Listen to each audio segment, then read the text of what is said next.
Marcelo, você chegou a mencionar durante a entrevista e também no seu livro o envolvimento de autoridades públicas nas práticas criminosas descritas, né? Como se deu essa participação das autoridades públicas nesses crimes? Olha, claro que isso é um processo complexo. Para interpretá-lo, nós tivemos muito trabalho. E, através de depoimentos e através de documentos existentes, nós chegamos a esse ponto. Mas é preciso ter muita cautela em relação ao assunto. E por isso eu recomendo desde agora a leitura do livro, do 8º capítulo, onde esses fatos, os documentos são apresentados.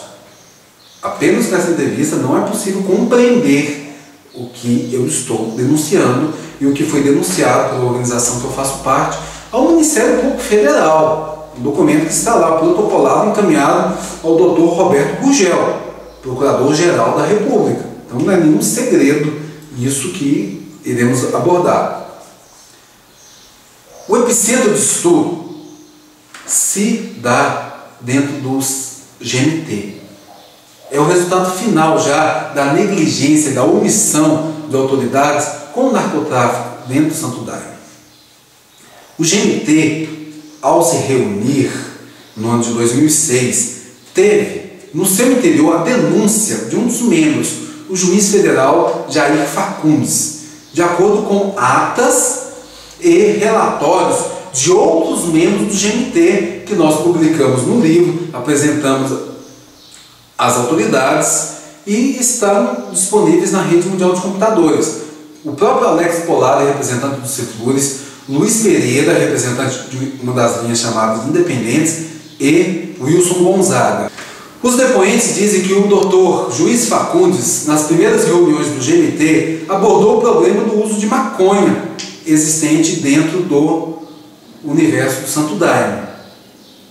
E antes disso, já no Seminário Nacional da Ayahuasca, as duas mais antigas entidades existentes em funcionamento no Brasil, do Alto Santo e da Barquinha, apresentaram a denúncia do narcotráfico de forma pública e notória, com documentos, manifestos que nós publicamos parcialmente no nosso livro e estão disponíveis na íntegra do nosso site.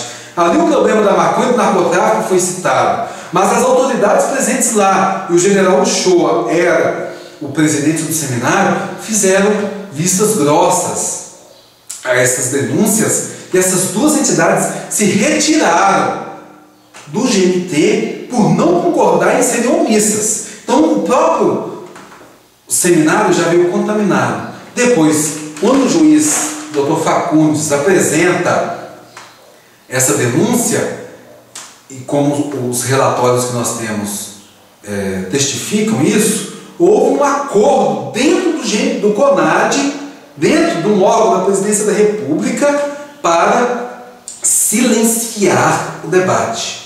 Infelizmente, o Dr. Facundes foi silenciado, sofreu pressões dos demais membros que indicam a intervenção da presidência da Senado, da Secretaria Nacional de Política sobre Drogas, com o seguinte critério: o GMT deveria discutir apenas os pontos levantados pela resolução de 2004 e não abordar problemas que estivessem fora dessa resolução. Assim, de forma pública e notória, houve uma omissão, uma cumplicidade dentro do GMT-CONAD com o narcotráfico e com o crime organizado.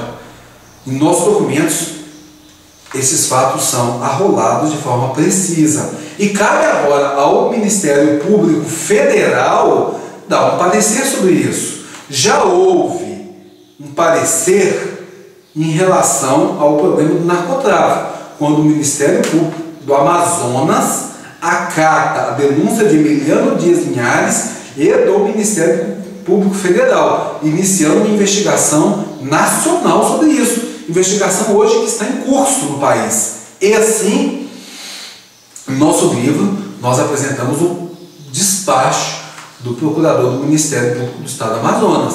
Da mesma forma, nós solicitamos que o Dr. Roberto Gurgel dê um parecer a respeito desse caso. Sabemos do tamanho da responsabilidade que o Ministério Público Federal tem, a nossa confiança nessa instituição. Sabemos já de outros casos na história recente do Brasil de uma atuação corajosa do Procurador-Geral da República. O cumprimentamos por isso, aguardamos que todas essas demandas sejam vencidas e que chegue o momento adequado dessa denúncia ser colocada em pauta nas suas investigações e serem encaminhadas aos devidos fatos. Olha, juridicamente algo é muito simples. Se existe uma denúncia que envolve todos os 12 membros do GMT, os 6 membros das entidades ayahuasqueiras e os 6 membros do corpo técnico-científico, inclusive cientistas de renome internacional, como o Dr. Dartil Xavier. Também autoridades do antigo GSI, o Gabinete de Segurança Institucional. É uma denúncia muito séria. Então, quem fez a denúncia, Emiliano Dias Linhares, assume com todas as suas responsabilidades perante isso. Numa hipótese jurídica, aquele que denunciou sem provas deve, então, ser responsabilizado por isso. Mas fato que nem tem como ser feito, porque as provas já foram apresentadas, como carta encaminhada à Presidência da República e no Manifesto Nacional da Lei da Ayahuasca, que nós apresentamos no Congresso Nacional no ano de 2010, nós solicitamos à Presidência da República a transferência de toda a estrutura do SISNAD, Sistema Nacional de Política sobre Drogas, que coordena a SENAD, Secretaria Nacional de Política sobre Drogas, e o CONAD, Conselho Nacional de Política sobre Drogas. Nós solicitamos a transferência disso tudo do GSI para o Ministério da Justiça. E assim, a presidente Dilma Rousseff, nos primeiros dias de seu mandato, transferiu para o Ministério da Justiça.